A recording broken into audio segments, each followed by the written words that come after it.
Team Aster has had a rough start of the group stage, but they only are getting better and better and better. DPC Season 1, they came second. They came first in DPC Season 2, and they have not yet had the best success on a stage, but that is because they were saving the best for this stage, the biggest stage, the stage where they will play here in a best-of-1 elimination here for TI10. Will they be able to make it through? It's gonna be a battle. It's gonna be a battle of the wits, a battle of the nerves as well. They, of course, are mostly veterans in the team. However, White Album, the mid player of Team Aster, this is his first TI, his potential to be the so-called Royal Roader. Your first TI and winning your first TI, it is possible, it has been done, and we're gonna find out if White Album will be one of those players to join the ranks of the fellow Royal Roaders. Of course, the rest of the squad very, very experienced and also all with great success. Will they be able to achieve such success again? We'll find out.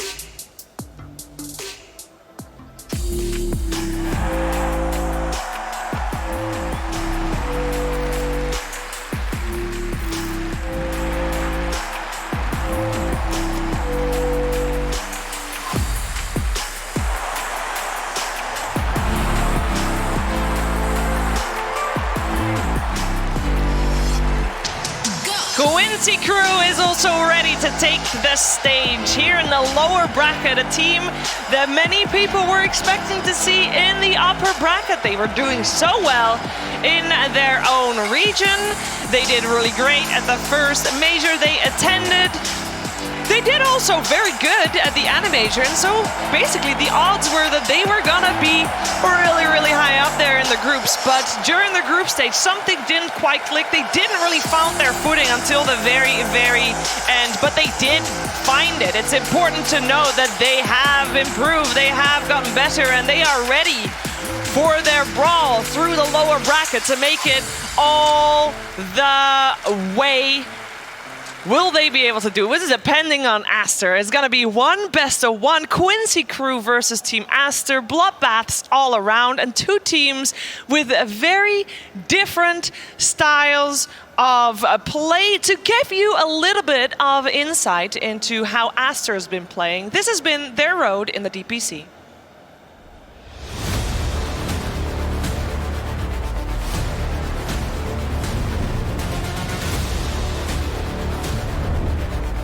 Lana moving forward, Boundless Strike, that's going to be through. Out of the Ricky, the Cunningham disc. Now they've got the stun as well as the Abyssal Blade. But here comes Ame, he's going to pop the BKB. They've used the RP. White Album walks him down, takes out, nothing to say. Ame is gone, see you later. They're both going to buy back. They've got buyback on the Ricky, they'll buy back on Ame. They'll take out Innocence. The Divine Rapiers have just been kicked back into the hands of Aster. Just like that, White Album coming back in clutch with a massive RP.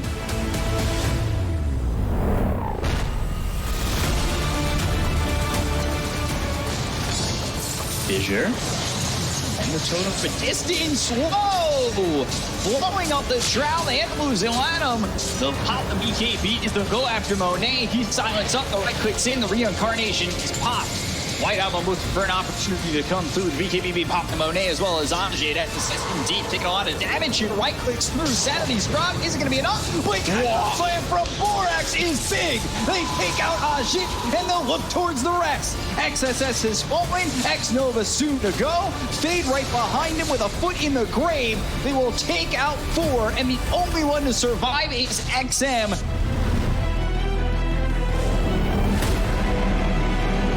It's really closed the gap on Nico, baby. Neon disc ready on man. So dual scepter. See what they can do with this, man.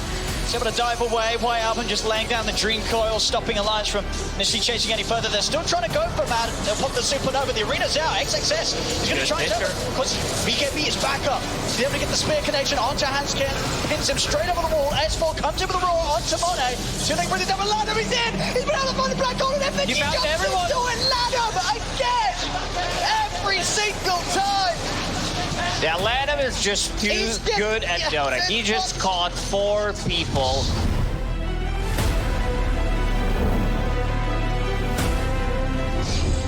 Minus armor from sleeves. They've got the Dream Coil on Low 3, Shredder. as well as the Silence. Do they have anything to follow this up? Not at the moment without the Monkey King. That's going to keep them close for a second. They need to get more out of The this. second life? Oh, sweet.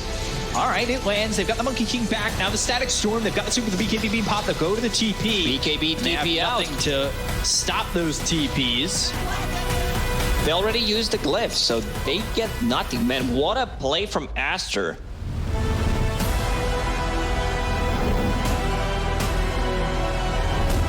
Storm becoming a little bit more scary.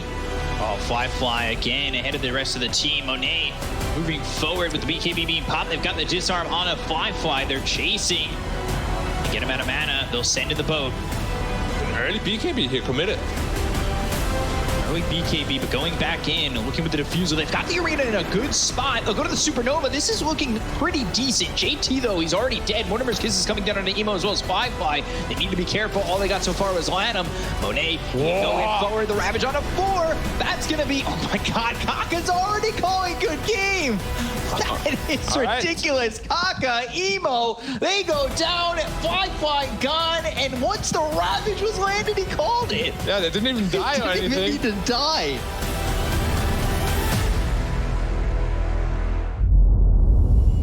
Aster has been on fire in their region specifically. Can they replicate their results here on the grand stage of the International 10?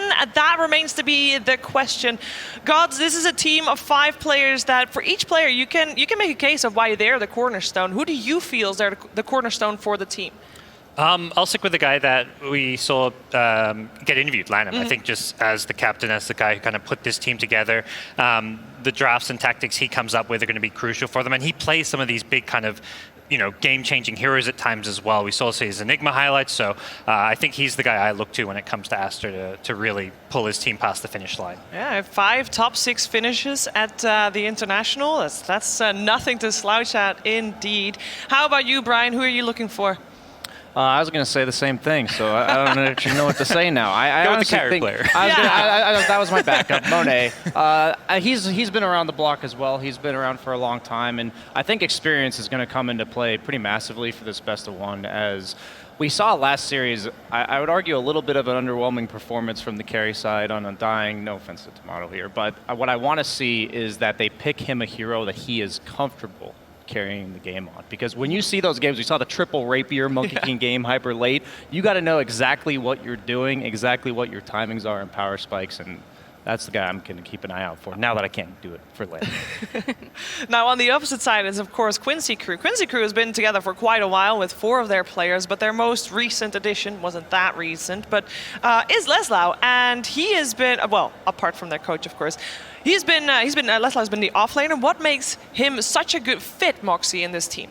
I think he just synergizes really, really well with the way that they like to play. Quinn's very aggressive, right? And so there's always someone else on the map that's going to be able to he's stabilizing, but also creating that space. And that way Quinn can also participate together. So it's not just one person. They move so well.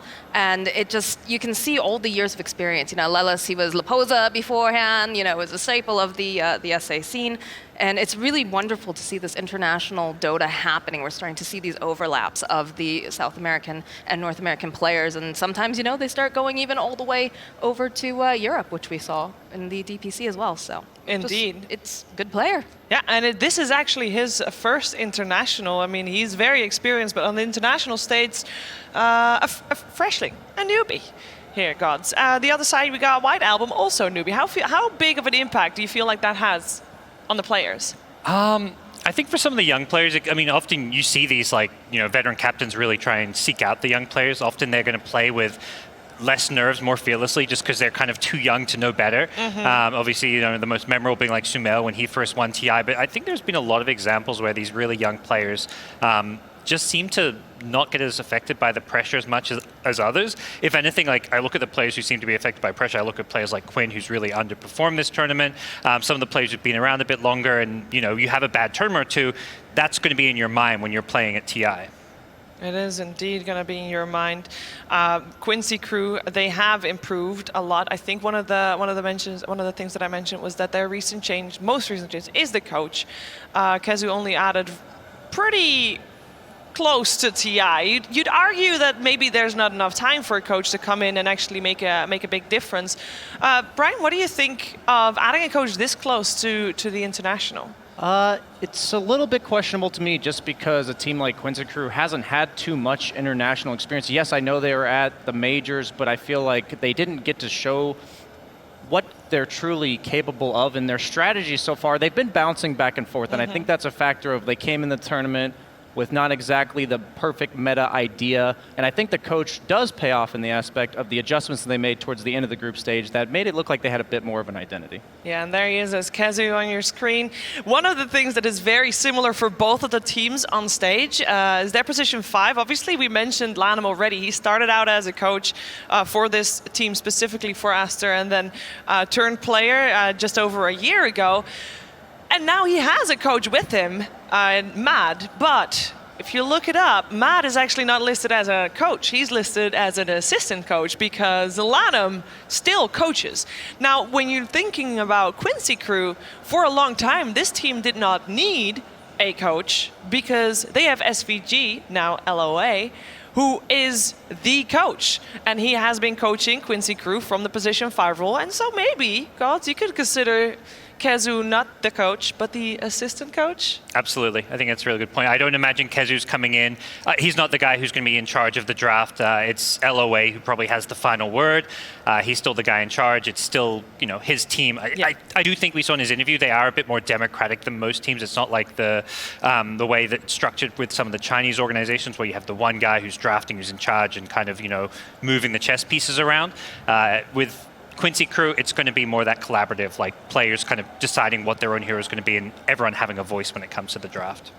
Yeah, there's one aspect that we haven't really talked about at all for all the best ones so far.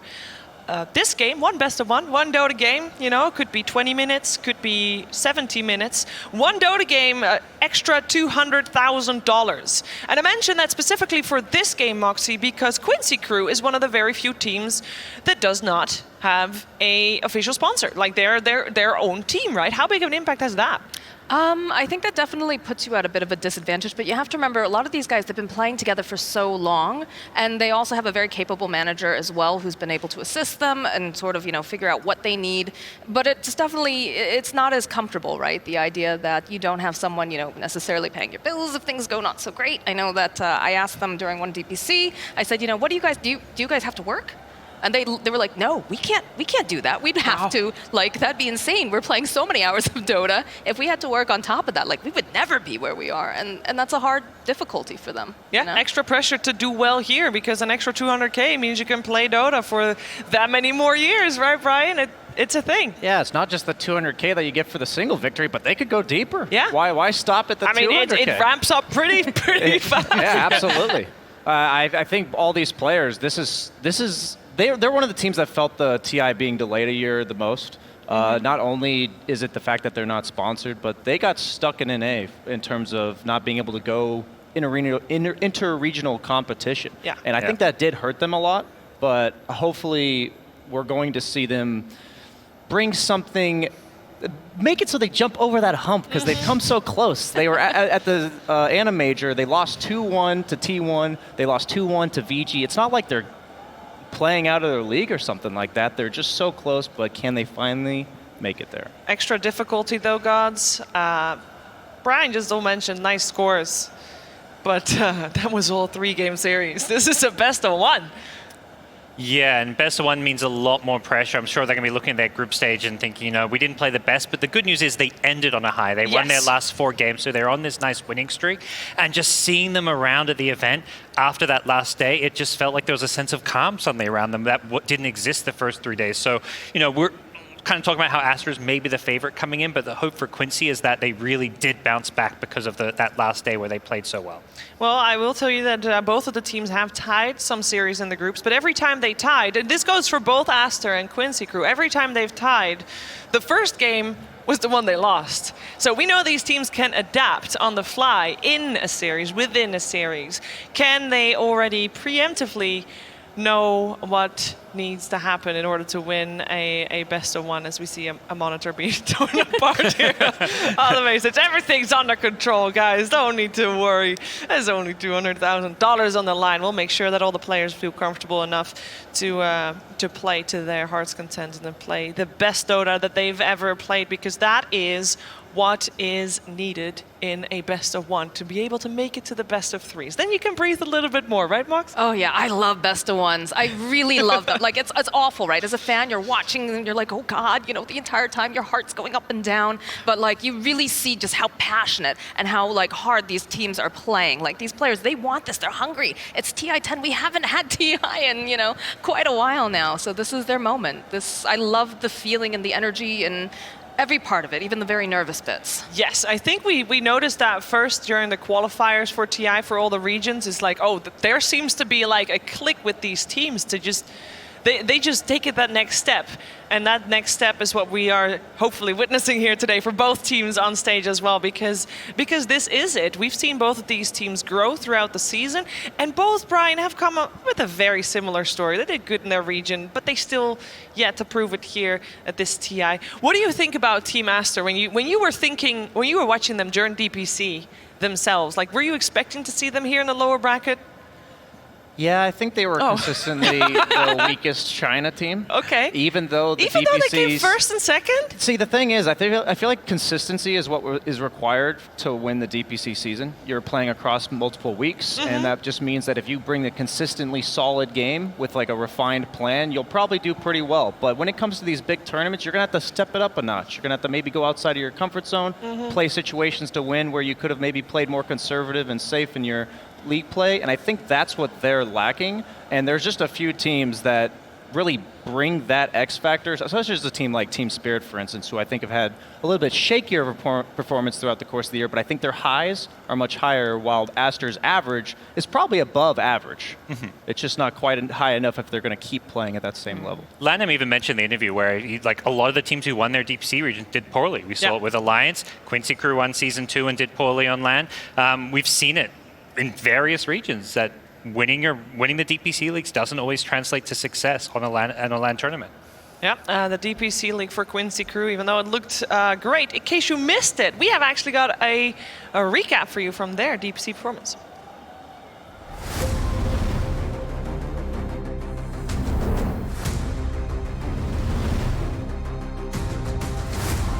They have a timing here. They're going to go for this fight. This is deadly. Gotta be super careful about that BKB. Silence onto one. They caught Quinn, but from the low ground. Leslau has ulti if he wants to drop it, but Spike Carapace is too tough. No, he gets it on the three. Is there enough damage here?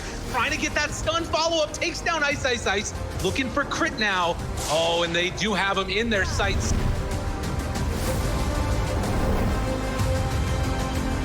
Wall mega creep, but with Aster back in again, can they turn this fight around? It's lasted longer and longer. Another round of Fall is time, but the silence is there. Now the right click on his Storm, keeps him down for the kill. Buyback now on Storm. Envy tries to turn, wants to do the damage, but it's not gonna be there. Envy CBing. Oh, he's going. He's identified the win condition. Uwar's here though, Uwar's here. They try and turn for it. Can they take down the Storm? Oh, the rest of them are going. He's trying to hit it. Envy going for the ace. The giant spring. Okay, the turn, but they try him down. He's caught there for the moment. Tries to kill off Uwar. Envy. Eyes on the prize. Wants this so badly. The stun is there as well. The ballista. Look at the ballista. He can't take it down.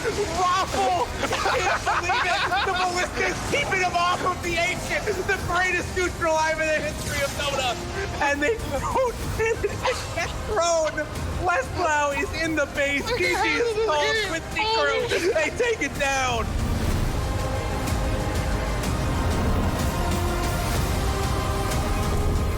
Big opening here for Quincy Crew. Ortiz taking a lot of damage. Disruption with the hit. Right clicks coming through now. It's the stun. Cogs push back afterwards. Now in some trouble. Ortiz, look at the damage he's taking. The flicker away. Gotta back out. Ice back into this one, trying to take down Less Loud. He just got his 25 count. Tusa. Shroud, Yawar in trouble. Yawar going down. Yawar dead. Has to buy back, but Rapier on the next the turn. Can they kill it off? They have two of them on Arteezy. He's going to do so much damage. They're going to turn and get the Reaper sight off in time. Arteezy dead. Yawar flicker saves his life. Has to back away. There's the disruption. They have some more. Abed taking damage from Quinn. The little shredder in the back line, able to fight all the damage in the world. And Ice goes down to boot. Everybody's gone. They got him again. 21. Toss buyback is too much. They just lost the toss buyback. Oh my god. And Yawar, the big carry, ending it. GG call. Oh my god.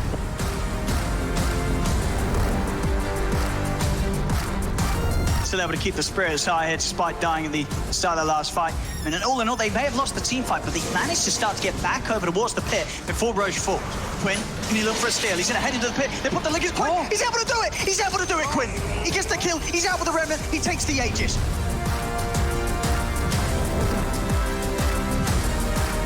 3 versus 5.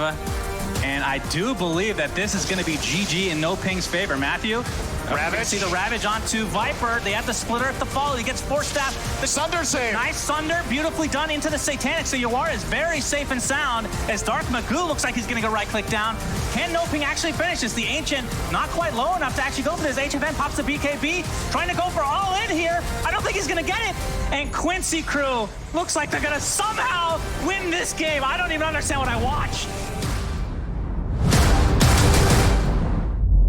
Quincy crew coming through in a lot of high pressure moments. They were able to turn it around. They were able to either defend their throne or take the enemy throne, which is what is needed to win a game. But in the way that we just saw in the highlight clip, definitely very, very impressive. Let's see if they can perform under pressure here on the main stage against Team Aster as well. It is time to dive a little bit deeper into the players. And now on the side of Aster, XXX and Borax, formerly known as Baboka. This is their third TI together, Moxie. This is a tried and true offlane duo right there. Yeah, there's actually a whole like little phrase that they use for the two of them because they're actually called the Sakura brothers. The what? Sakura. So what does it mean? like a cherry tree. Okay. Because they're as dependable as like the seasons changing, right? These are two players that have been on Aster since the beginning. They're untradeable assets. They will always be there. They're constant. And I just think that's like such a cool thing. You have this foundation because the guys are all going off. They're like, oh yeah, the mid player, the core player. Like, you know, this is cool though that they've stuck with it from the beginning. And it's crazy too to think about the fact that XXS started very, very young as well. He was actually, I think his nickname, I'm probably going to butcher this. Apologies in advance. I'm going to try. Xiao Shui Shang, which is primary school student, basically. Because when he was 16 years old, he was getting so good. His brother actually went on some forums and was like, yo, my brother is so good. How does he become a pro player? And he's still like this little tiny kid, you know? Like, he wasn't able to play during the week. His parents were like, no video games during. And then the weekends were the only time he could play, and he was that good. It's crazy because actually me saying like, oh yeah, he's got 3 TIs under his belt, but he's 22. Yeah, he's a baby. I don't have any excuses anymore. Everything I've ever said is a load of crap after hearing that he can only play for the weekends. And when Baboka broke out in the scene, he was an innovator. He was one of the people kind of like setting the 4-position meta, playing these weird. He was the first to do the 4-position monkey back before it was a thing. He was playing all kinds of weird, wonky heroes that other fours ended up copying from him. Yeah, and a little bit of tidbit in case you're wondering why he changed his name from Baboka to Borax. That is as a tribute to 2-time TI champion Jerax, also, of course, a position 4 player. So that's it's kind of cute. Wow. It's also a cleaning ingredient. Borax is also a cleaning ingredient. I kind of like Bubbleca because it's got a nice bounce to it, but that's a nice tribute. It is a nice tribute. I like that too. Also, one thing that a lot of people might not be familiar with, these two teams, Aster and Quincy Crew, have a little bit of a history. Now, 4 of the players of Quincy Crew used to be in a team called Chaos, the same roster, just different name, and Leipzig Major. They were in the lower bracket. Best of 1 was played against Aster on stage. This one successful for Aster. A little bit of a different Aster roster, of course, then, but still a little bit of a history here in best of 1s with these two teams as we are very soon ready to get going. Don't worry, you might not have time to grab your coffee or your tea or your any kind of beverage of choice. Maybe if you run really fast, actually. Maybe if you run really fast, you can get yourself hydrated, which you probably will need, considering the type of games these two teams are playing. Gods, these two teams are playing some very active Dota. Yeah, for Quincy Crew, they love to play around Quinn and activate him early. Unfortunately, they've kind of misstepped and made some weird plays that didn't quite work throughout this tournament. But for them, their playstyle is very much kind of 3 playing around Quinn. Once he comes online early, the spirit heroes that he's well known for, really heavy emphasis on rune control and playing around the mid lane and just going for as many kills as possible. Yeah, and I'm glad you're mentioning Quinn. We're going to see him play on stage right about now. It is time for Aster versus Quincy Crew. Team Aster versus Quincy Crew. Game 1. Team Aster versus Quincy Crew, game 1, but it is a best of 1, so this is where they need to bring out all of the strats. Here with me to talk about this game are amazing Dota geniuses, Insania and Lizard. Gentlemen, don't laugh, you're geniuses. So tell me a little bit about the different play styles here, because we have NA and China. And a lot of people tend to look at China as like the meta definers. So what does that mean for this? Yeah, definitely. China was defining the meta for the last 6 months or so. However, not perhaps Aster, especially not in TI, because of the problems that they had with their roster. However, now with White Album being in his full force, first you expect a Weaver. Right. That's the first thing that you expect from them. They literally play 3 heroes on that position 4, and if the Weaver does go through, they will pick it. Yeah. So what makes Weaver an instant pick for them, specifically for Aster? They I think, almost always play it on 4. Maybe they played 1 game of Weaver 1, but Borax is extremely capable position 4 that always likes to be doing nasty stuff. He likes to be cutting the backlines, he likes to be killing your couriers. He wants to have that one spell or one item that changes the game completely, and you will see this Weaver buy an Aghanims eventually. If the game is right for it, he goes Vessel into Aghanims, suddenly he has a different dimension and he's saving teammates left, right and center in team fights. I feel like he's also the kind of player that I expect him to early pick his hero frequently. Like back in the day, when he was playing under the Boboka tag, he was playing Monkey King every single game. Yeah. And then after Monkey King, it was Earth Spirit. So he seems to have like a pretty one-track mind when it comes to heroes, just a limited hero pool, but he probably plays them extremely well. And that seems to be his playstyle more so. I think Aster's probably the team that figured out China. They're probably the team that knows how to beat like LGD. They're the team that knows how to beat Vici. But they don't seem to do as well when they go up against other teams. And after the interview with Lanham, it kind of makes sense, right? He understands the Chinese scene really well because he's been playing there for a long time. So I think that's their weakness, but also their strength. So if they get matched up against maybe like Elephant or one of the really big dogs drop down to the lower bracket, I think Aster will look really strong against them. But what about the side of Quincy Crew? They picked Rubik and Ogre Magi. So I think when you see Weaver nowadays, you kind of can almost expect Rubik. I think Rubik's like a pretty standard response, and I think it's one of MSS's better heroes.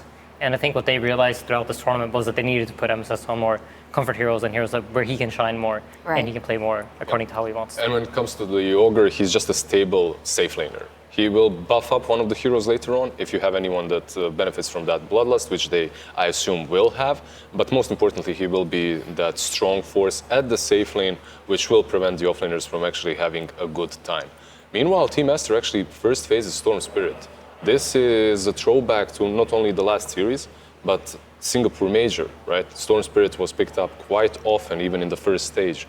And yeah, I'm interested in seeing how well White Album will perform on the hero, considering that he has now fully recovered, as I have read. And in full force, this man is a beast. He is young, and pressure might get to him a little bit, but I'm sure he will perform on one of his signature heroes. So what about these bans? I feel like these bans aren't really that surprising, right? They're pretty standard. Is there anything that jumps out to you in the current bans? I think Doom is considered a pretty good hero against Storm Spirits. I'm not sure why they banned it, unless you're maybe eyeing up that Tidehunter, which has managed to slip its way through the draft. Ah, that's true. Tide was picked first phase pick throughout pretty much all of group stage, one of the highest contested heroes. Why has he dropped down to second phase, or maybe even So never? after the group stages, teams go over every single draft. They Right. look at the win rates, they look at what worked well for different teams, and they decide, with all that data, they decide what was actually important and what not.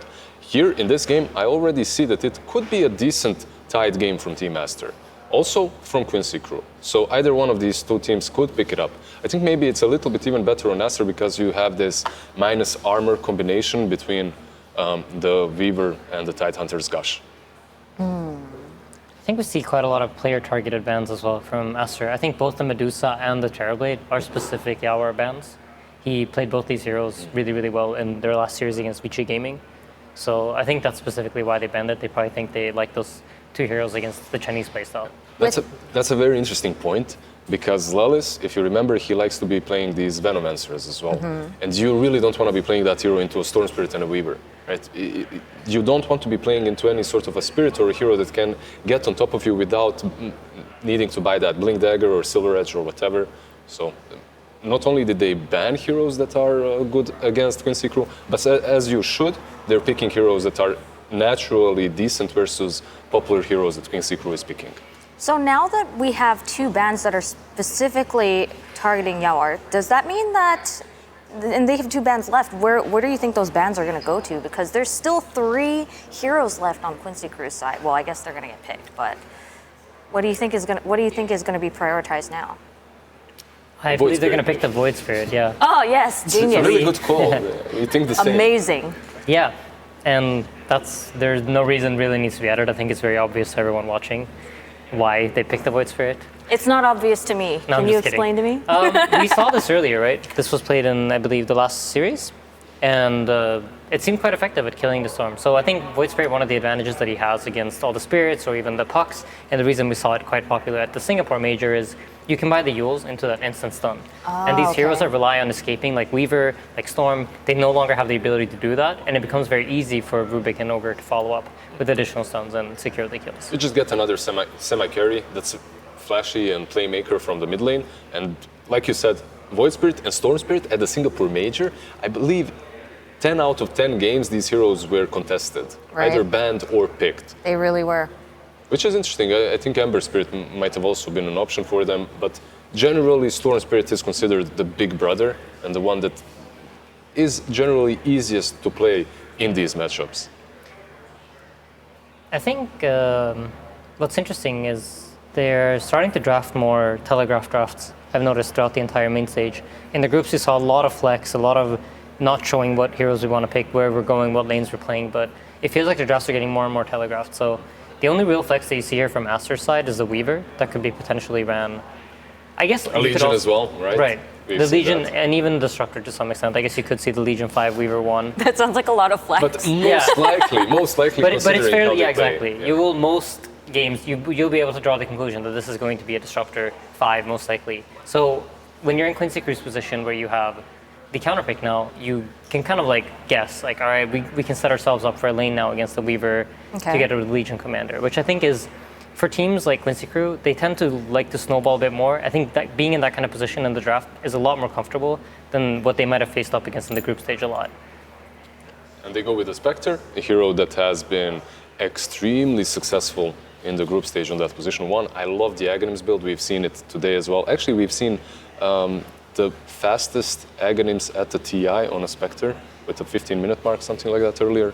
And it just allows you to be more active. You will have this Void Spirit who's a playmaker for sure, but Spectre, you won't be waiting for her forever. She'll join the fights as soon as that Aghanims is online. And you need to be joining the fights because you can't really be playing defensively versus a Storm Spirit Disruptor and a Weaver. They will have a lot of vision coming from the Sukuchi, cutting in the backlines, from the bugs, from just giving vision constantly. And then you can't run away because Storm is either jumping you or you're being glimpsed back. So I like the fact that they have a hero that, yeah, definitely can scale later on into the game and gives them that late game win condition, but also can join fights early on. We also have some stats from Leah, and he said that Aster's favorite heroes are Weaver, Io, Monkey King, and Snapfire, but one of their favorite pairs are Leshrac and Weaver. So is there a reason why they would pick something else other than Leshrac here? They pick Storm, right? And once you pick the Storm, they mainly play Leshrac on mid lane, and because of that, you don't really have an I option. think when you see this Rubik, you kind of tend to want to pick heroes that make Rubik's spell steal ability quite useless. Okay. And Storm Spirit doesn't really give away any major spell. You are ideally looking for some sort of stun, like the Leshrac Split Earth, or even the Edict to push towers, like With an instant cast. Too. precisely. Got it. So the Disruptor and the Legion are also heroes that don't really have like ideal spells for Rubik. They have spells that you can obviously use, but not really great Rubik targets. So I think the Storm became attractive for that reason too. By the way, look at that respect ban on the Venomancer on Lelis. Not only do you have Legion Commander, you have Storm Spirit that can jump into, but you're still banning out the Venom. You just don't want to be playing against that. I think it also indicates quite clearly that it's not going to be a Weaver carry. If it's a carry Weaver, you most likely feel fairly comfortable You're winning playing up that against lane, the right? Venomancer. Yeah, exactly. So now now Aster's looking for a carry, right? So what hero is going to fit that, given that most of the bans have come out? There is this one, okay, Tiny, which is very strange. We haven't seen Tiny banned in the last phase in quite a bit. Usually he's banned in the first phase. So what's left? It seems like teams have moved away a little bit from the Tiny. And I'm trying to think about what's left. We've seen some Silver Edge Sven builds, right? Like Sven versus Spectre with that Silver Edge, you can't take her down. Really nice. I think that might be the best option for them. That's definitely one of the heroes that a lot of the analysts have been talking about throughout the group stage, Sven. Yeah, I really like the Sven here. I think another thing that's important to note is you have Void Spirit versus Storm Spirit. And generally speaking, with the Spirits mid, the power runes become extremely important. Okay. And Luna. You're going to need your supports to be able to contest them. So usually you want to pick some sort of carry that will manage the matchup. And Quincy Crew now has a big advantage in the fact that they can pick something that will lane up against a Disruptor Luna that should be able to pressure the Luna off the lane because they have the ability to counterpick here, right? And you know the two supports are going to have to go for runes. So you're going to, if you're in Aster's position now, if Quincy decides to pick the right hero, you're going to either be forced to give away runes to Void Spirit, which leads to pressure, or you're going to have to accept that your Luna is going to go to the jungle fairly early. Who's the right hero here? That is a question only Lizard can answer. I was already wrong once. I went with the Luna. I'm trying to think about what's good here. Some extra catch as well. Maybe some Underlord would be kind of decent, even though you're playing versus the Glimpse. I don't know the matchup with the Luna in the lane. Should be fine. You're just constantly pushing in. But it doesn't seem like a greatest counter pick here. All right, I guess we're going to see. Oh, they just go with the Prophet. Yeah. So I think kind of similar to the series we had before, I think Quincy Crew has a good draft, but they're going to be forced to play the map game, and they're going to have to make Aster run around them. Because if this game plays slow, I'm sure this Luna is going to outfarm the Spectre, and at that point it'll be very hard for them to fight into their ball. Quincy Crew are definitely on a timer. You have this Prophet that can TP mid, that can pressure the Storm before he hits 6. He's probably going to be building into that Orchid, just constantly pressuring the map. If they manage to do that and buy enough time for Spectre to hit that Aghanims before Luna hits the critical timing, I think they have a solid chance. Do you think we're going to see a lot more aggression from Quincy Crew as a result? They have to do this early because Aster has the late game. Do you think that, so that means they're going to set the pace of this match? Is that I correct? think if Quincy Crew doesn't set the pace of the game, they're going to have a very hard time. All right, well, we will see how this match plays out. But first, an interview with Sir Action Slacks and Quincy Crew's new coach, Kezu. Thank you very much. Here with Kezu indeed. Kezu, how you feeling about your draft, boss? You feeling confident? Feeling pretty good. We knew pretty much exactly what they were going to go for, considering their last games. So we got something that we wanted, which also at the same time addresses what they want to do. So I'm pretty fucking confident about this game. I do know about that hero Tiny. Have you ever heard about that one before? Seem to have let them have it in the first stage and they didn't take it. Well, we knew what we would do against it, so why do we have to ban it? That's the confidence that we want to see. All right, well, best of luck to you, sir. Thank you so much for your time. And back to you guys. Let's get it on!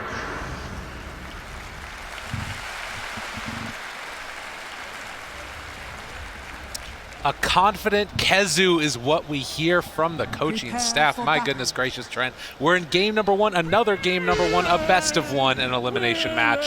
How are you feeling about it? Are you confident with Quincy Crew's draft?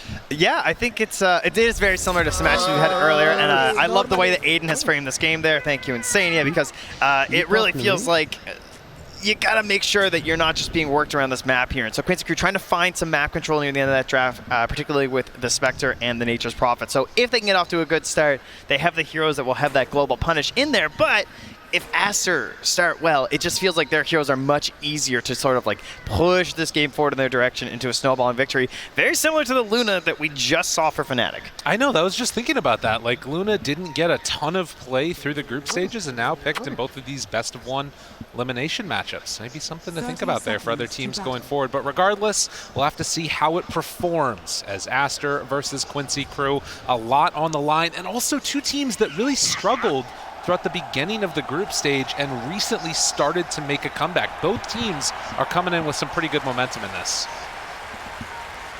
As we take our spots around the runes.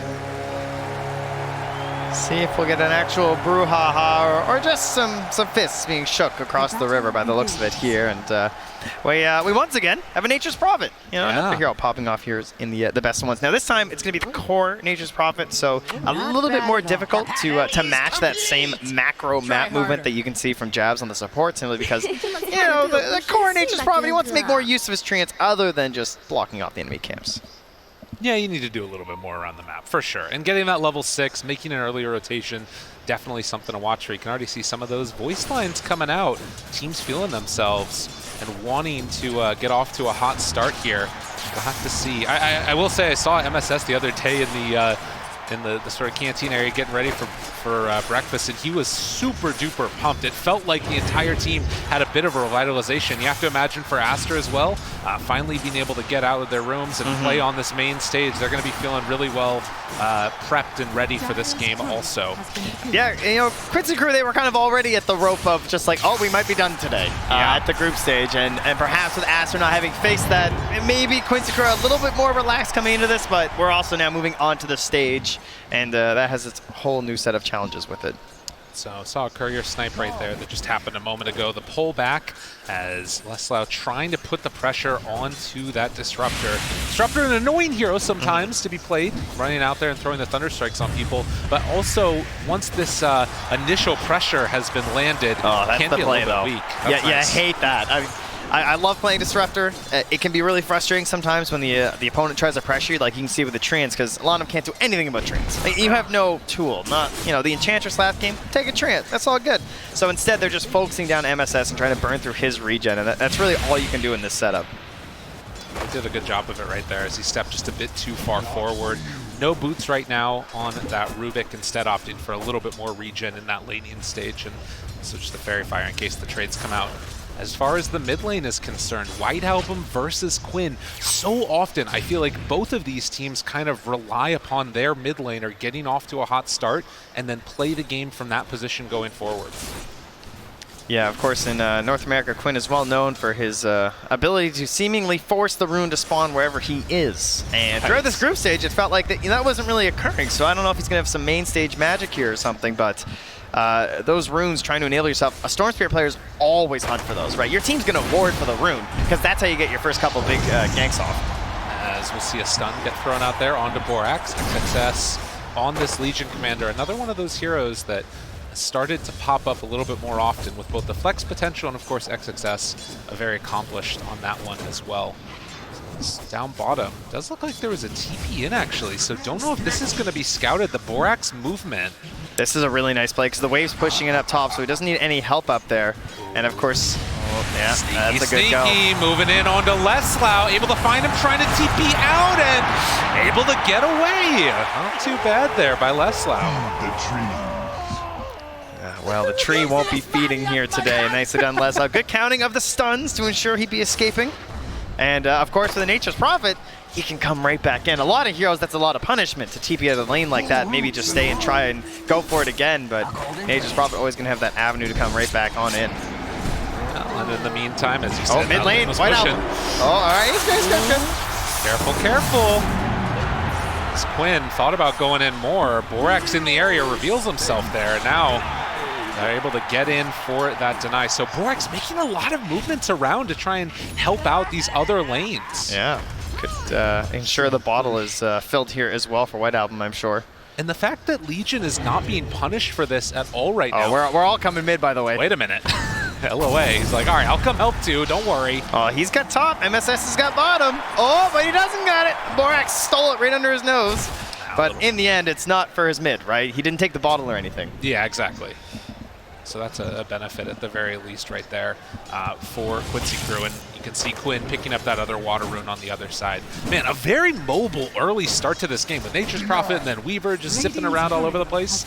I'm curious if they're actually going to be able to get a first blood because with all the movement, there hasn't been a kill yet. Yeah, or like maybe even punish XXS because right? Just spin up here alone in this lane. He's absolutely killing it on the last hits right now, and I just see LOA like running through his creep wave at the moment. So it's tough. He's now just heading on back to the small camp because he can't seem to contribute quite enough there. Of course, you have a Dispel on the Legion, so you can't really like stack up a bunch of the Ignite. So just trying to bring that lane even further towards the tower for Yawer. And it's very interesting too, right? You think about the history of what Quincy Crew's team has been like, and it's very much a win the lanes and then struggle situation. Right now, they're the ones that are behind. Aster doing a great job, mainly off the back of that Borax movement as the White Album pressure is going to come onto Quinn, able to catch him with the taunt. Good amount of damage out here. They won't be able to do anything else. Such a tease, you know? It's, It's getting there, but we've got the wand available and the sticks, so. Does have to walk home, though. Well, that's going to open up an opportunity for Quinn here for the level 6 to be done before White Album. Down low bottom and less loud. Easy for him as he was able to find that kill. Some momentum heading over to the side of Quincy Crew there as mentioned, Quinn now at that level 6, so would love to get the 6-minute rune here and try and be prepped for a kill. Can imagine there'll be some focus on that from Aster. See if they can actually help White Album get it this time, as well as get his level 6. Looks like Quincy's abandoning the mid lane for now to go farm some neutral, so that will be there for White Album at the very least. Quinn, can he get this one? We'll see if he gets lucky on the spawn. It's going to be up top where White Album gets an invis. Yeah, it's TI Quinn, he doesn't have the rune spawns. I don't know what it is. It's an NA server thing or something. In the meantime, I haven't talked a whole heck of a lot about Yawer up here top, and while XXS has had a completely free time of it, Spectre also getting really good farm on this top lane. And again, not all that much action early. Are they going to try and do another punish here onto Leslau? They will have Glimpse available for Lenham. This is more like the best of one we were kind of talking about before our first match with Fnatic and Undying. You know, you expect this hesitancy, this more staying on your own side of the map sort of deal, but a no rush 10 minutes, if you will. Yes, exactly. Of course, at any moment though, that can start popping off like down bottom. There, Leslau, got to be careful. Chase down, and with the right clicks coming through, they're going to find that kill on the offlaner. We're just simply outnumbering each other to go for kills, and our mid laners trade damage back and forth the whole time. Support's just bumping into each other. And we're just 1-1 at 7 minutes. Easy peasy. Glenn picks up some more of those items, and are they going to try and make any pressure happen? It's interesting, right? Because normally what I feel like we're seeing is the Nature's Prophets TPing to other lanes, but he's actually getting rotations coming to him instead. Oh my god, that is an early armlet on XXS. Straight armlet, no boots. I mean, when you're farming this well and you're just sitting in the wave, what else do you need, you know? They keep nerfing Helm and all its other options, and you're just like, yeah, okay, I'll just go armlet. You know, we're back to this. And obviously, Legion Commander is just a fantastic hero for the item in the first place, so really suiting any offlaner that can go for it at the moment. As LOA caught in the woods, not going to make any type of move, though, towards him. And is instead White Album farming up this hard camp here. When you're vortexing the neutrals, you know, it's a slow one. Exactly. Borax goes on in for the rune, and it's illusion. He can't get one. No, Quinn stuck up top there. Quinn no runes Callahan. Radiant's middle tower is under attack. And of course, without the runes, the kill potentials are very limited. So it's farm up central.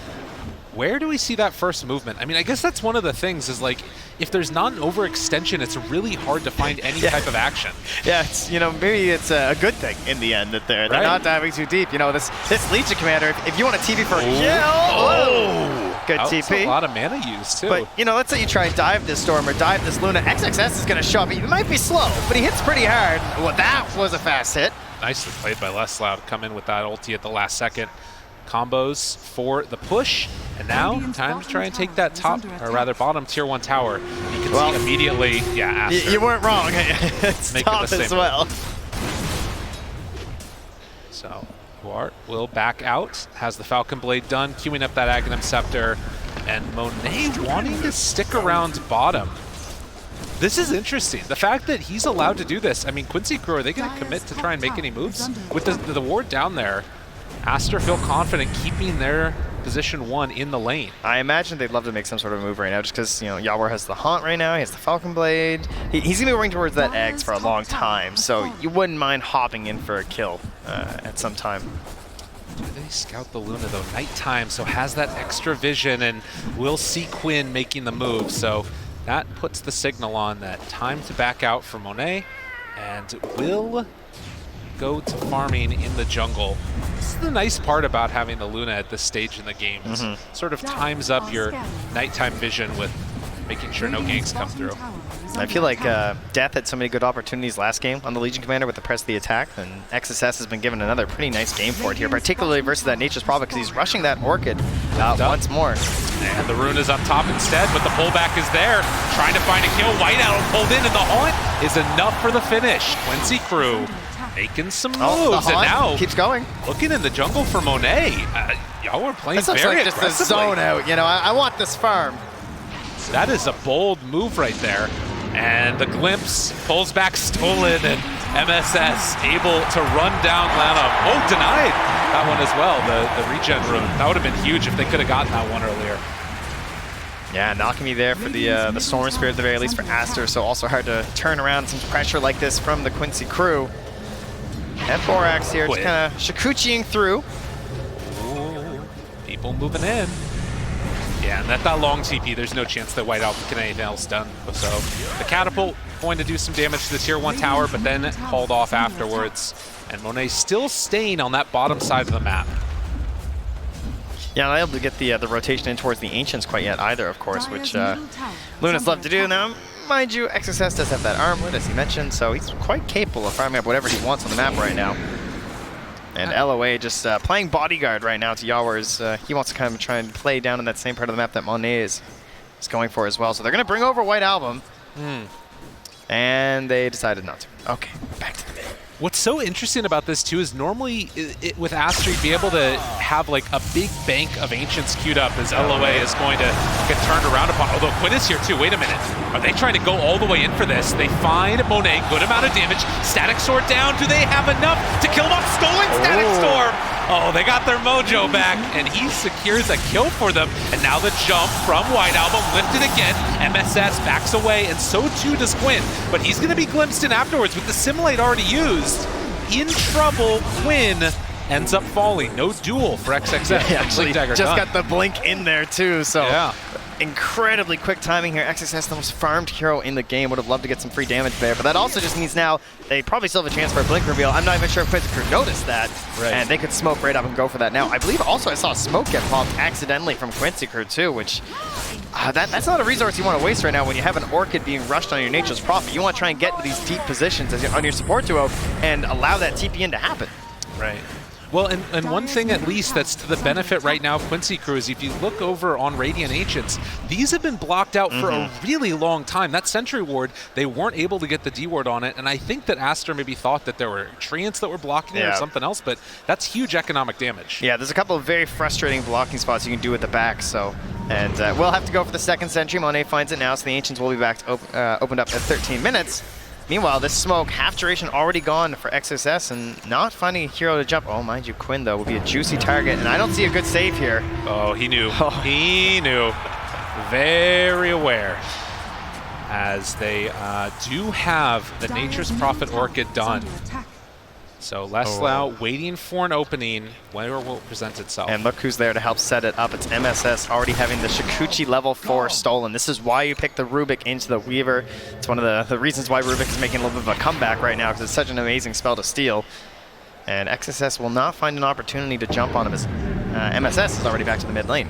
This part that's a little bit tough is, of course, only having that 1 point right now in telekinesis makes it a little bit more difficult to get the lift into Orchid from the Nature's Prophet, but we'll have to see how it goes. This game is tense. It really is. We're staying on our side of the river, like no one wants to go the other way. Oh, and look at this. And I'm going to do a good job of killing off that Tramp before it can get in there to block at the 14-minute mark. So very nicely done by Aster, and now smoking a break. This will turn into a very quick pick. I think his foot was touching the water.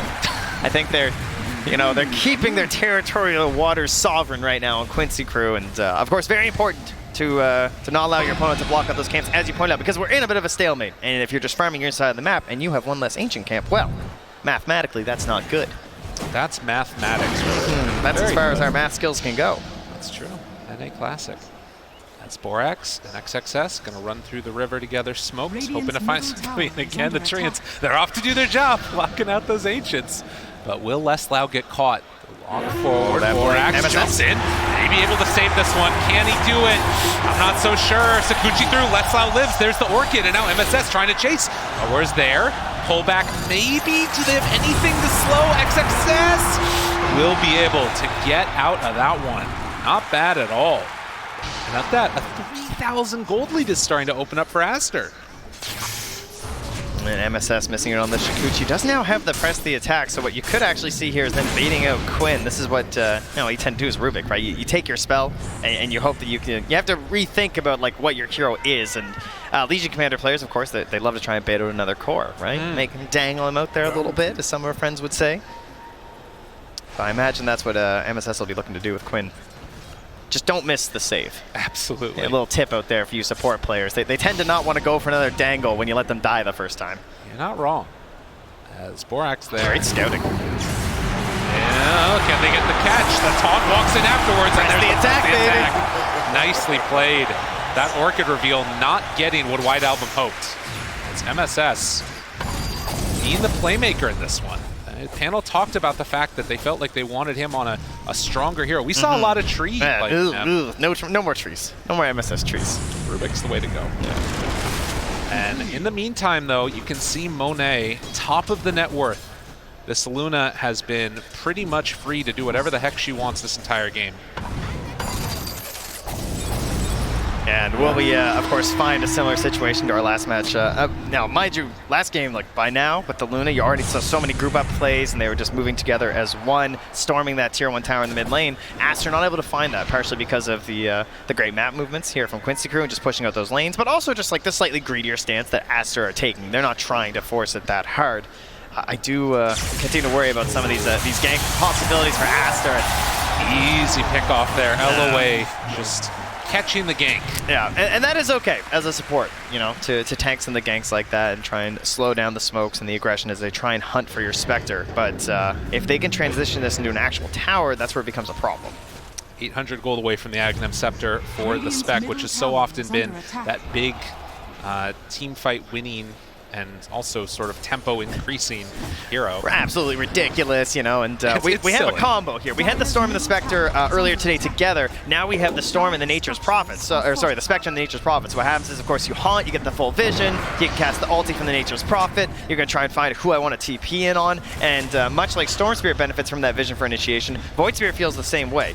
You want that hero hiding in the trees to be the target first. Trees walking forward to get some vision, giving away some gold as well while it happens. And underneath the ward, Leslau going to be found. Orchid on Orchid action. The walk away. Now Quinn jumps in. Good press the attack. Comes a second afterwards. And White Album going to live through that one. Dude, this is on a knife's edge right here. These fights are so interesting because we have so many great tools, and we have to be like keeping an eye on what's available in this deck of cards and in the stack and what's happening. We're throwing out Orchid cards, we're counting them with press the attack. Rubik's looking to go for the steal. Jump in. Legion's looking for duels. Shenny can kill, yes he will, but now White Album down low, the stun is there. Static Storm, is it enough? A couple more hits and they find it. Yule Scepter afterward keeps Quinn alive. So a trade of 1 for 1, you'll take that every day of the week for Quincy Crew. Yeah, LOA coming through with the stun and then the Orchid as well to actually bring down that Storm Spirit. So finding their way through the coverage of XXS, not able to save him with a press the attack this time, and a big loss here from Aster from what looked like a great pickoff. It was absolutely perfect from what it was looking like, and then everything fell apart, as it sometimes does. So 18 minutes and still very little separating these two teams. And there it is. Big question, the Shadow Step. I believe we had the fastest eggs just this morning in terms of like TI main event. Of course, a relatively new build, so we're popping up. But I mean, that thing was like 15 something. You know, this is relatively on the later end, but getting there eventually. And now they're gonna find some kills to tune up the net worth. And those are the kills Quincy are looking for. That's what Aster wants. That was perfect. 40 dual damage now for XSS. Wait a minute though. He's got to be careful here. The jump in from Storm afterwards doesn't find a target. Quinn backed away, but they're going to get another kill, this time onto LOA. And just like that, Aster find the kill, going to go into Rochedown with a BKB online for Monet.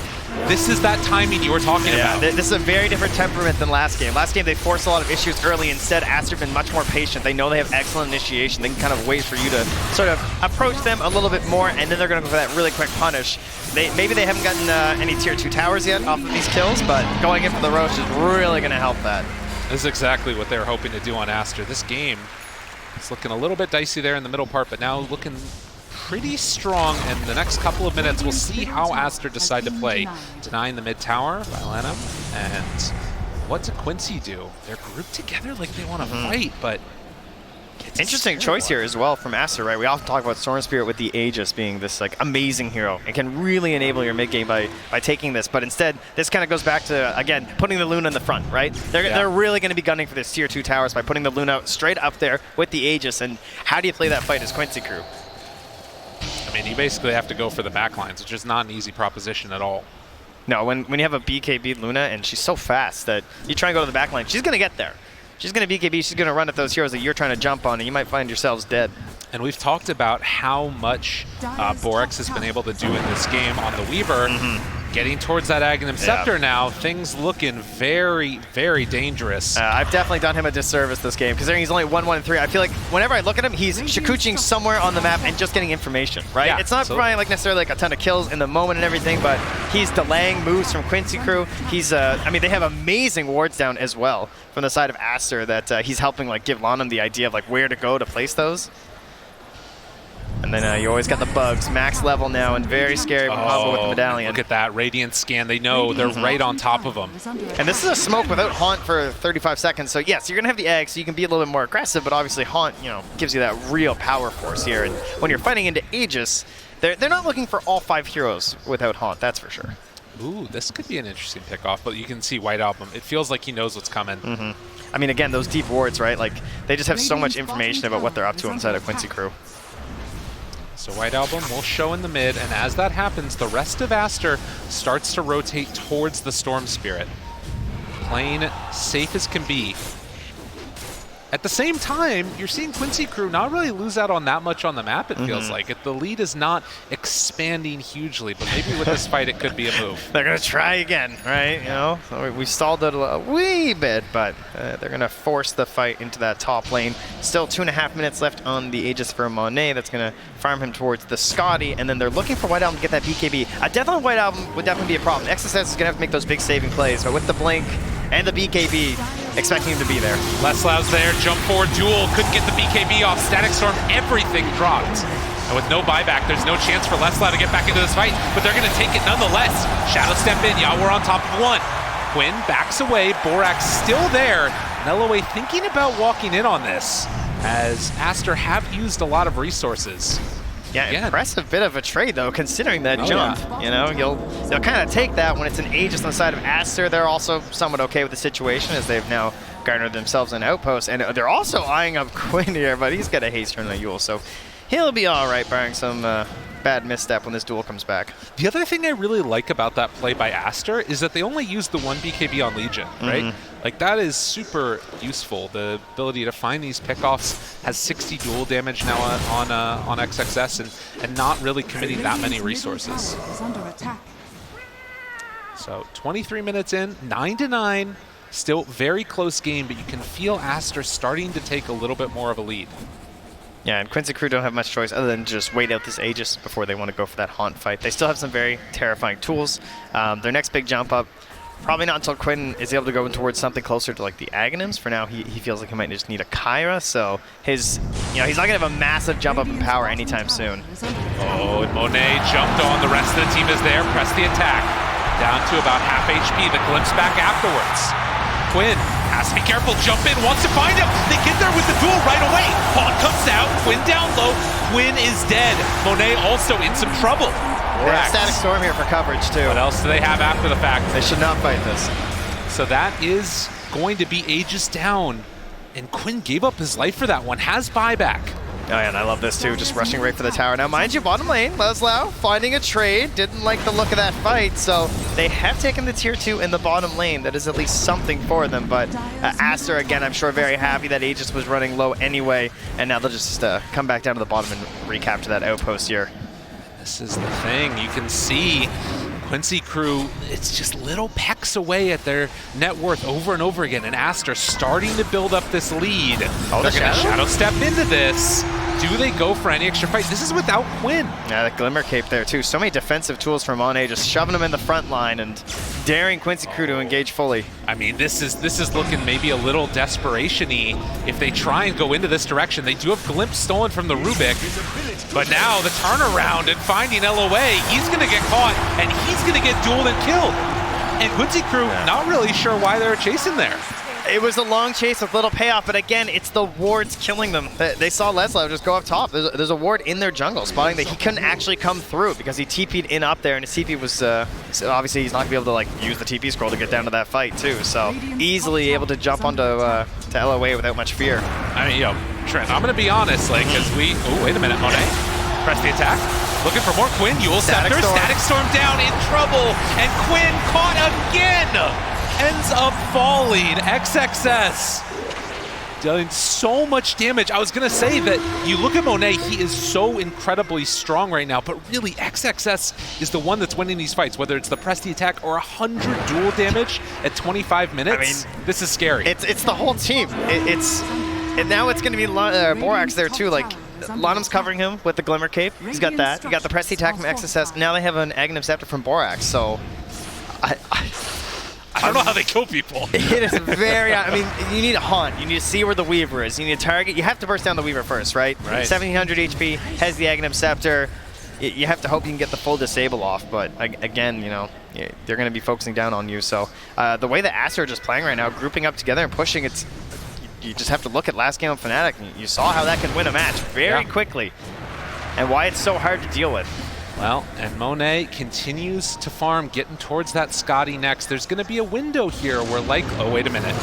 Oh, that's a big kill. Yawer going to be found and going to be killed off. Just farming in the jungle, didn't know where to go and got bopped. MSS takes down Lanham, but that is not a trade you want at all. Yeah, he did his job, right? He got the Spectre into the squad, and of course there is an issue with this build on the Spectre. It's harder to get into some of these tankier items. The Aghanims gives you much more offensive capabilities, and the HP's okay, right? But overall, you're gonna have some issues playing against some of these heroes when you can't get those earlier Mantas. And Spec was so close to finishing off that Manta style at that point. Thinking about how much that could have changed that dynamic, but I was talking about it, the slow chip away and the slow buildup of Aster. Now a 6,000 gold lead. And it's all going to culminate with this second Roche, like it has so many times in the past year for Dota 2. Wait a minute. Is this a freebie?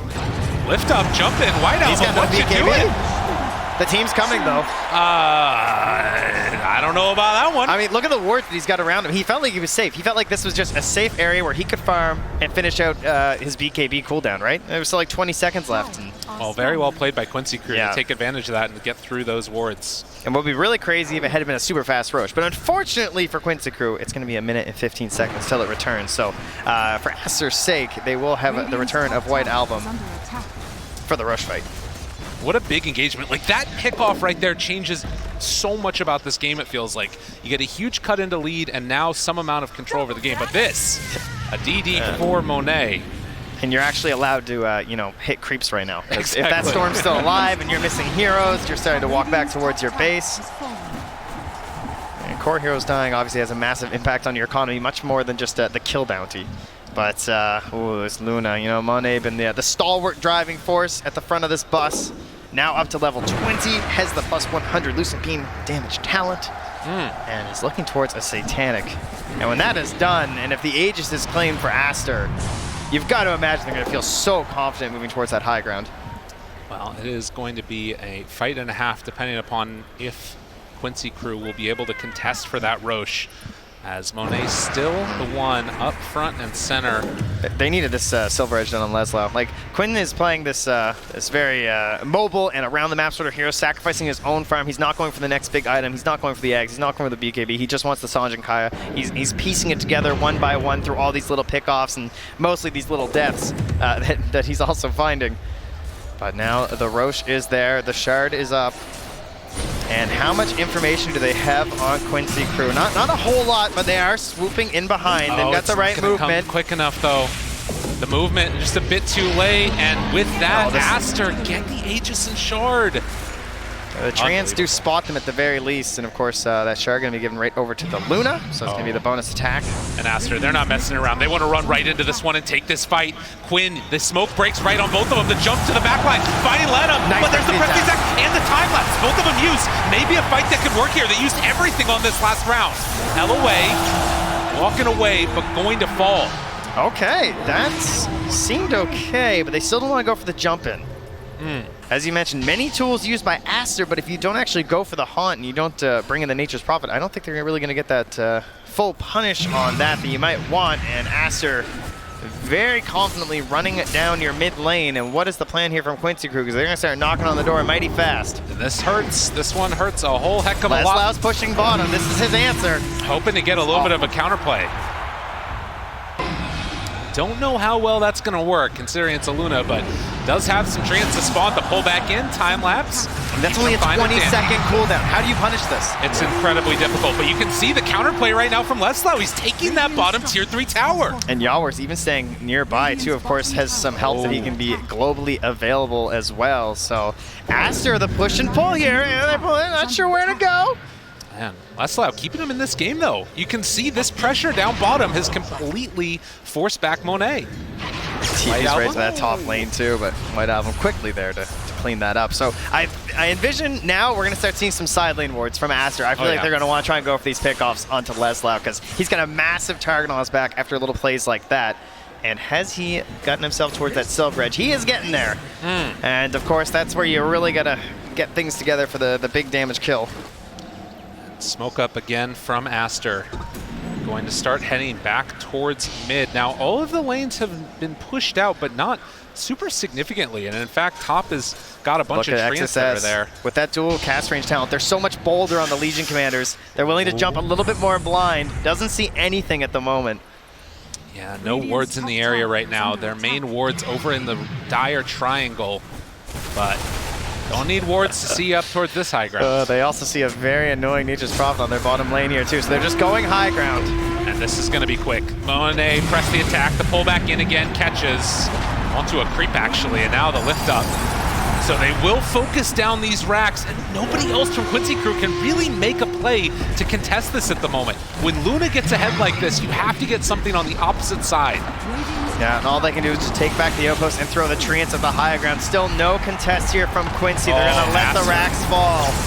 This is good, but the jump in afterwards, White Album forces out a bit of rotation, trying to cover his team's retreat. Thought about the stun, didn't call for it. And there's the press the attack, but you can see that this is going to be the trade-off. They get the tier 3 tower bottom. And a lot of damage on the range racks too. You're not wrong. Oh, wait a minute though. Wait a minute, the pullback. The haunt, it's down, Static Storm is there, and on the overline, they're able to find the Disruptor. Trying to bring down a couple of them, Monet. They're gonna leave him alone, very low HP, and White Album now turning on to LOA. There's the lift up. Leslau wants to find a kill, turning now on to White Album, the back away. They have no detection, but Leslau TPing out of that one, and does look like he's gonna complete it. The buyback from the Disruptor and the buyback from LOA, they were able to get an okay fight, but they didn't burn through the Aegis. But TP outs this game. He's getting the big reads on Leslau to ensure he has the escape. But it feels like it's only a matter of time. It feels like it's just delay at this point before you actually need the massive clash, you know? Where's the sort of big item that turns this all around for Quincy crew? I'm not seeing it. I feel like it's a lot of items. I feel like they all go on your Spectre. until she is absolutely massive. So Yaor doing his best to revive the Spectre with what is needed. Delay, delay, delay, but will it be enough delay? Because you can see right now, 8,000 gold ahead of the Spectre is the Luna. Like, that's a big hill to climb. It's tough, too, because Nature's Prophet core is so item-based, and obviously, you know, he's doing great on Leslau. He's the top on his team, but you're kind of hoping to be that, like, second big hero on your team, right, in these situations, but he's been forced to take up so much of the farm because he's the only one who can go really deep now. Oh, Borax actually leaving where he is. He's quite near Leslau. Still going to head on out of there and go to that bottom lane, going to join the team and pushing this tier 2. Not caring about Leslau. They're kind of going for the ignore the Nature's Prophet strat here. That's true. Which, I mean, if you keep taking these buildings, it works pretty well. The other thing is that besides NP, there isn't really another tower hitter on Quincy crew. We got to go another layer here. We're pushing creeps to the base. They got to find themselves another one of these great pickoffs when someone comes back to push out one of these deep lanes, like when they got White Album the last time in the bottom lane. Now, I say that, mind you, and they are at least successful in their first mission. They have delayed out past this Aegis, and the game is still going. They're down to racks. Not good, but you're still alive. I think that, again, the thing to consider for both of these teams is for Aster, this is a moment where so often they've been the ones that have been knocking out other Chinese teams. So often they've been the ones that have been eliminating them and then, you know, getting a good amount of criticism from their own community from it and hoping now to actually be able to get some work done. They let the creeps get a bit too close. Yeah, and that's going to be the punish that you see there.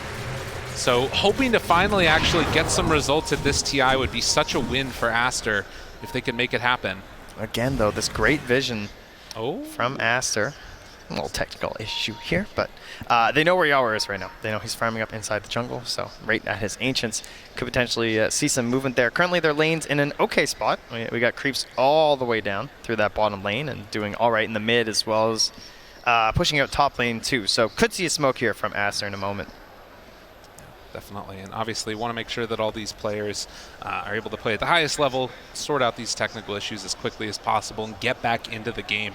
But to sort of expand upon that point that I was talking about before, you know, in much the same way that for Aster it was this, you know, needing to perform well on big lands, the same situation exists for Quincy crew. This is a team that has been to multiple TIs under various different organizations and not had the results that they wanted on the main event. Yeah, they've started upper bracket twice.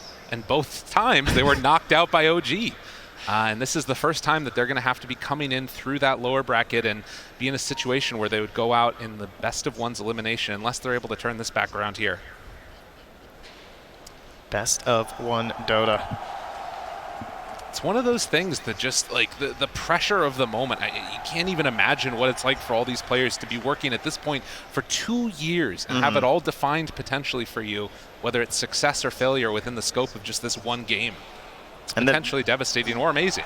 Yeah, the discussion of, like, relaxing and just, like, playing Dota like it's any other game, I feel like has become a more and more common topic for pro players as they discuss, like, you know, the sort of discussions they now have as teammates. And best of ones have got to be the hardest one to put that into your head, right? This is just another game of Dota. This doesn't mean anything. This is one very important game of Dota. Absolutely. To put you one step further in TI and, of course, get yourselves to that best of 3 because, you know, some teams, they just perform better on the bounce back. Some teams, they learn a lot from a loss, and all you can learn from this loss is a lot of pain and suffering. You're not wrong. It's a sad way to put it, but we keep it happy here at TI and the best of one. This is the problem, right? Is that it's like in these best of ones, it's all battle and it's all bloodshed down in the bottom. The upper bracket, it's like, oh, you can make memes about it and stuff because you know they got more games to play. Yeah. There's no meme in here. Competition is the greatest thrill, and so if someone needs to lose for us to have competition, this is the necessity. So, thank you. Too true. To the losers. To the exiters, my mistake. That's right. There you go. The exit bracket. That's the one. Yeah. This is the exit bracket for sure, as we are waiting for this tech issue to get sorted out here. Again, just state of the game, 15-12, Aster in a very commanding lead at this point. You can see Dota Plus, 80% win probability they got it set at. Ooh, you know, that's actually surprising considering Spectre.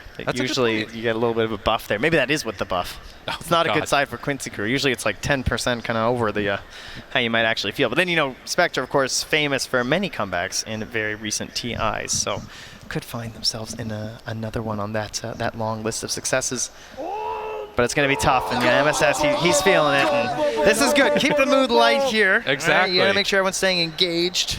I mean, it was him who paused, so if he's chat wheeling, I have to imagine we're getting close. Maybe that's the test. Yeah. The chat wheel is the test to make sure everything's working. Maybe that's what wasn't working. Maybe You know what his else chat we need wheel to test? got unbound. For all you people that are out there, you know, give the cheers in the client. That's how we need to test to make sure that everything is working. We'll see it up there on the screen in just a second. I like the floating letters. You do? Yeah, it looks nice. Wow, absolutely. When they're really going, you know? They fire off to the sides. I didn't even notice that. I'm going to be completely honest.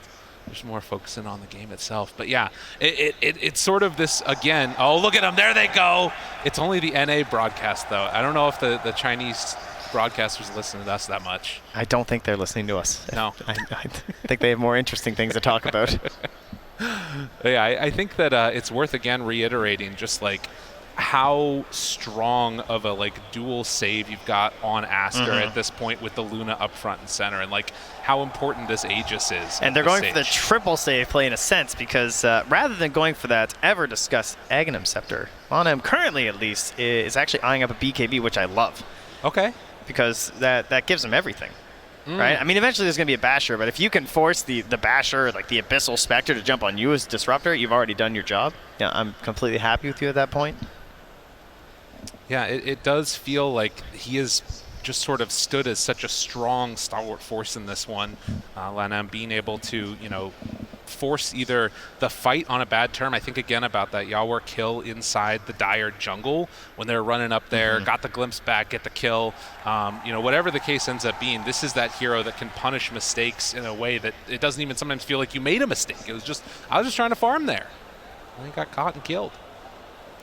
Yeah, in some games as a Spectre lineup, you have this, just unrivaled confidence going late. Eventually, guys, everything's going to be fine. But I would not peg this game as necessarily one of them, right? There is a Storm Spirit in this match who also tends to be one of the absolute best heroes in the late game. Just so many tools. I mean, there's a reason why some teams will just straight up first pick it every game, even if it feels like it's being countered, even if it feels like an obvious thing that you're going to do. Storm Spirit has movement. It has freedom. It has freedom almost unlike any other hero in Dota 2, simply because you can point, click, go. Oh, and speaking of point, click, go, we're going to go right back into this one, Trent. I got the segues. You nailed it, man. What a brilliant performance. And as we get ready to go into this one, hopefully we will be able to see this next Roche fight and how it ends up playing out, right? You've got the potential there for not really a sneak, but it feels like at every stage, Quincy crew haven't been able to come in. Oh no, they went the quick pause fight. Yeah, they were ready. They were ready. Big play. Now that's a Dota classic. Yeah. They pause, you run at them, because everyone loses that brain image of where the minimap is. It's something that it flows the entire time you play Dota. You're always just thinking, okay, they were there, and they could possibly be here, and you're thinking about how far people move, and then it's like this big eraser just wipes all the chalk off the board, and you don't remember where anyone was. And, well, sometimes it's a pretty big punish, and they instantly go higher. This would be an absolutely massive punish. Look at the smoke supports way in the back. And look at this, down bottom, there's simultaneously pressure being mounted by Leslau. They're going to glyph up the wave down there as he continues to beat away at these wrecks. Oh, those creeps in the top lane, Leslau. They're also going in over there. The lift up now. Monet going to get time lapse and press the attack. They have a window. White Album jumps now onto the Rubik, able to get the silence and the kill. So 2 dead. They do a buyback on Rubik, but at the same time, and he's going top as well. Leslau, he's got the tower. I mean, Aster, they got their eyes on the prize. The pressure. They want to end this one now. Go for the tier 4 towers. You got to fight him. Rubik, he's back into this one. Have Aster gone in a bit too deep? They need to commit now because they've already lost those other racks on the other side. The chase down, looking for a finish. SSS jumps in. The duel there. Onto Quinn, able to get him for the kill, but he has buyback. Buyback comes out for both of them. Chasing for more, wanting to kill off that Luna. The jump forward, the finish. They take him down, and now killing off White Album. Have they been able to open this one up? It's very expensive, though, on the side of Quincy crew, and there are buybacks here from Aster, but what a hold there. It cost them a lot. Wow. That was huge. Now again, you have this big win condition where Quincy crew only have one buyback left on this Nature's Prophet, and Roche, it's a long spawn. Oh, that's gotta hurt. Is indeed a painful one for them, and you know, there's actually a little treat left in their base from Aster, a ward that got dropped down in this fight here, but you can see that pressure that was on them looking for the base race plays. You can see how it really forced the hand of Aster. They felt like they had to do something special. Oh, wait a minute now. In these best of ones, things always become so tense, and they're going to try and force out the buybacks. You get it from the Luna, you get it from the Legion. Tier 2 dead, Tier 3 assaulted. White Album, he's jumping, testing the waters, but going to back out. How crazy is this? It's down to 4K gold lead now, and more importantly, like objective-wise, you can actually see a pathway for Quincy crew to win this off the back of just a little bit of insanity for Leslau. Total chaos factor coming into play here, and now we're going to be looking towards that Roche and wondering what'll be there as well. True. Gifted from Roche. Either team, I mean, imagine an Aghanims for Storm would just be probably the best that you could get here. Oh man. This is that tense moment here. You've got the Aeon Disc done. They're underneath a ward. Aster going to D-ward now. But those like little random walks into a vision, it could so quickly go terribly. And now, if you're Aster, you also have to prep for potentially pressure onto Tier 4s and Throne of their own. Smoke up. 4 heroes gonna go around the pit. Still a minute before it's gonna respawn. Leslau in vision. But will back out afterwards as they try and hold this area. Another smoking from Quincy, but they're playing blind. They don't see anything ahead of them. Trying to do some vision and scouting with these Trance. Monet. All they can do is push the waves, right? That's their vision key right now, is trying to get bottom lane shoving in, top lane shoving in. They see that Storm is down there dealing with it. Press the attack now. That's the big haunt. Looking for more. What can they find? There's the jump in. The duel on the other side. Able to catch the Legion. Trying to blow up, and they killed her. Dead for 2 minutes. And with that, Quincy crew, have they opened this game up? They buy back now on the Legion. White Album BKB, but the chase down is coming. Quincy crew streaming in.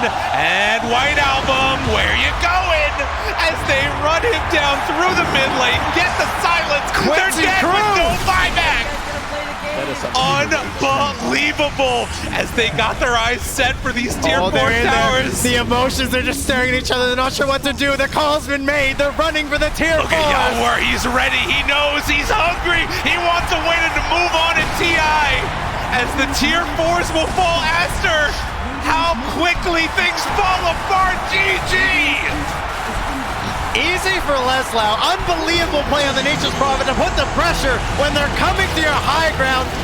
He's knocking to the back door, and they didn't know what to do. They panicked, and Quincy crew pulled an incredible fight to stave off. I mean, that game looked like they were in so much trouble. Unbelievable and heartbreak central for Aster. The game, they could feel it. It was right there. The pause happened, they got a kill, and afterwards it all slipped away from them, and Quincy crew are gonna move on at this TI. Unbelievable, unbelievable. I really felt like Aster had it. They played so well that game. It seemed like they were hitting all their marks, and they had a plan of where to go. They're getting the right items, they're pushing the right towers, getting the Aegis, getting the Shard. Oh. And to just have that pulled out from under you so quickly, that really is best of ones here in Dota. You can see LOA just pumping up the team right now, keeping them in the booth and having a talk. And I saw a deep exhale there from Yawar as he exits the booth, and obviously going to pay their respects to Team Aster as they will be eliminated from this. But for us now, oh my God, Quinn, what are you doing? We're going to head on back to the panel and break this down. Oh, I thought this was going to be a very different talk, but oh my goodness.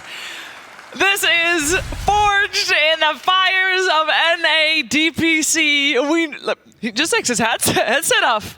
You don't need sound. He's just going for it. Did he just take his headset off? He did, right? He's still playing. Look at that scoreboard, you know? And the coach reactions as well. Oh, wow. That must have been an absolute roller coaster there. It was a roller coaster for us. It was a roller coaster for everybody watching. But Quincy crew, they do it. A big sigh of relief, big happiness that we saw from the players. can only imagine what's going on in the Aster squad right now, because they were so close to being able to pull this one out. But yeah, we're gonna break it down, because of course a game like this, it's all able to be broken down with logic, but nah, not this game. Never mind that. Let's actually head over to an interview with Lanham. Hello. Hello, we are here in the exit interview with Lanham from Aster. I thank you for your time. Thank you for giving us this time to allow us to interview you. 谢谢你给我们这个时间去采访你。不客气. You're welcome. Lanham, you're the most veteran player in the international, so I just gotta ask you, does it ever get easier to be in this position? 你是 TI 最有资历的一位选手，就每一次站在这里会更容易或者更困难吗？还好吧，就这次感觉就好像没有那么特别大的起伏吧，就是情绪的那种起伏还好感觉。It's alright. This time it actually doesn't feel that much of an up and down emotionally. That game was a very up and down game, however. And was there a moment where you started to realize or to feel like that game was getting out of control for you? 就上一场比赛其实起伏挺大的，有没有哪一刻你是觉得这场比赛很难获胜？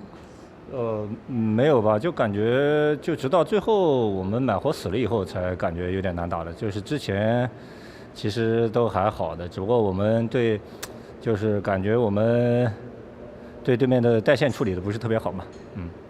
Not really. Up until our dieback, we actually didn't feel much of it, but we didn't take care of their ratting well enough. Aster has had a great time in the Chinese leagues, but some says has struggled internationally. Do you feel like it's the style of the Western teams, or does the pressure at LAN sometimes get to you guys?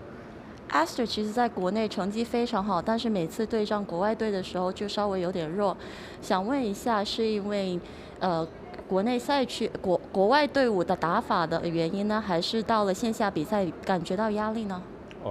其实我们队是有比较明显的那种缺陷，然后并且我们自己知道，而且就是无法修正的，就是其实这一点还是比较那个啥的吧，就是感觉我们自己的有特别关键的那个点一直解决不了呢，然后就感觉就不太，就每次打就风格稍微偏激进一点的队伍，进攻一点的队伍，我们就会很难处理得不好。Aster as a team has always had weaknesses that we are aware of and weaknesses that we cannot solve. However, whenever we play against teams that are more aggressive, we start to struggle a little, but we are aware of our weaknesses. I think Aster is one of the nicest storylines of this TI in the sense that you guys got to beat Cygnus. You were playing in probably the worst of conditions of most other teams. Did you feel like that made you stronger, or did you regret having to go through that? 很不幸的 Aster 这次其实经历的蛮多的，然后打这个比赛的条件也挺艰苦。你觉得这一点有让你更坚强吗？还是更困难？就是肯定这种事情还是稍微就是相对来说还是没有经历过嘛，经历一下也算好事。Well, these sort of things we've never been through it, so I guess we have the experience now. Well, thank you for your time. Is there anything that you'd like to say to the people that were supporting you from home? 非常感谢。最后有没有什么想对家里支持你的人或者粉丝说的话吗？谢谢大家的支持吧。然后中国队加油！我是 IG 粉。Thank you for your support. Go Chinese teams. I'm a fan of IG. Well, this has been our interview with Lanham from Team Aster. We won't be seeing them again in TI-10, but they will forever remain in our hearts as the team that stood through sickness, through anything going against them, even at rough group stages, and stood tall, playing their best to the bitter end. Back to you, Shiver.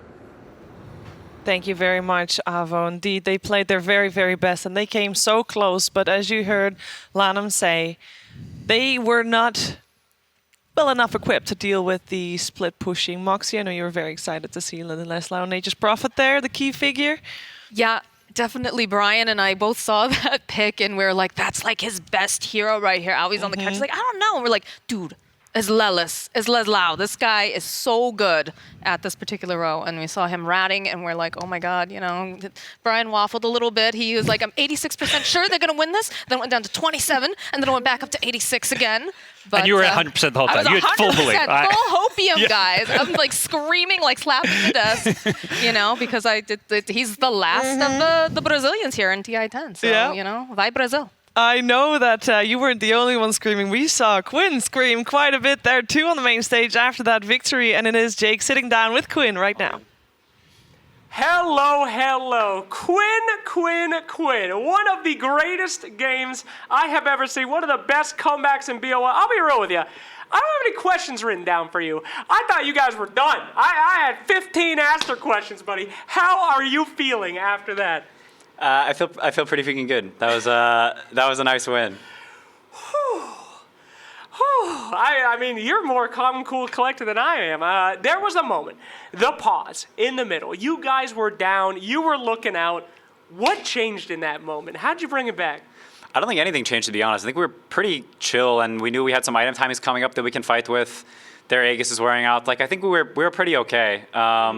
I mean, I don't actually think the pause changed that much. We just had some monitor issues, but I think we're pretty okay, actually.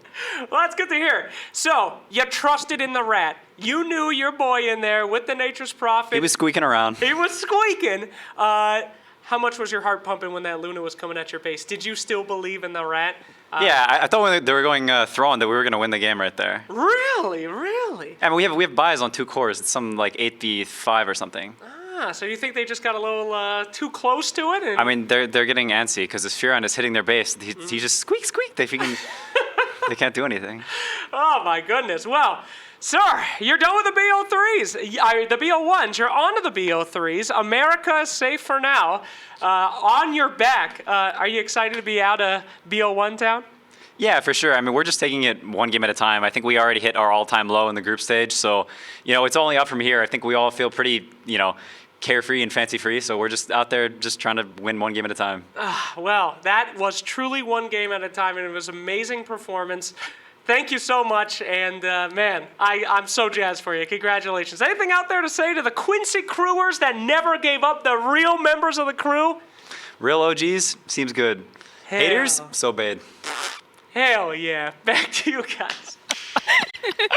All right, yeah, he definitely felt that one hard. Love to see it. Quincy